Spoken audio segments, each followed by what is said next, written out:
আত্মা প্রকল্পে শুক্রবার বেলা 1:30 নাগাদ মাথাভাঙ্গা 1 নম্বর ব্লকের কৃষক বাজারে কৃষি দপ্তরের পক্ষ থেকে কৃষি মেলা অনুষ্ঠিত হলো। এদিন এই মেলার উদ্বোধন করেন মাথাভাঙ্গা 1 নম্বর ব্লকের পঞ্চায়েত সমিতির সভাপতি রাজিবুল হাসান। উপস্থিত ছিলেন মাথাভাঙ্গা পচাগড় গ্রাম পঞ্চায়েত প্রধান কুন্তি বর্মন, মাথাভাঙ্গা মহকুমা কৃষি আধিকারিক আকাশ সাহা, মাথাভাঙ্গা 1 নম্বর ব্লকের পিজু সালদার সহ বিশিষ্ট ব্যক্তিবর্গ। এদিন কৃষি দপ্তরের পক্ষ থেকে জানানো হয়েছে আত্মা প্রকল্পের মাধ্যমে বিভিন্ন দপ্তরকে সমন্বয় একত্রিত করে সেখানে কৃষি মেলা অনুষ্ঠিত হয়। এই মেলার মাধ্যমে বিভিন্ন কৃষককে প্রশিক্ষণ দেওয়া ও কৃষি কাজে বিভিন্ন সহায়তা করা এই মেলার উদ্দেশ্য।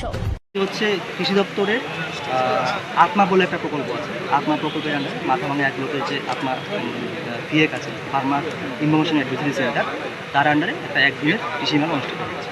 এটা হচ্ছে 50 জন চাষিকে নিয়ে একটা ট্রেনিংয়ের ব্যবস্থা করা হয়েছে।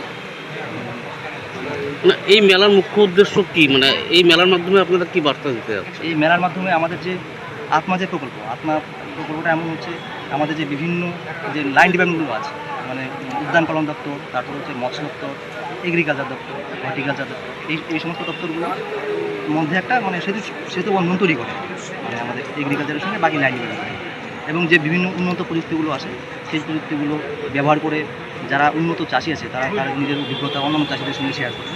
এটাই আমাদের মেলার মূল উদ্দেশ্য। এখানে কি কি আমার নাম পিজুস তালুকদার, সভাপতি মাথাভাঙ্গা 1 নম্বর। বলবো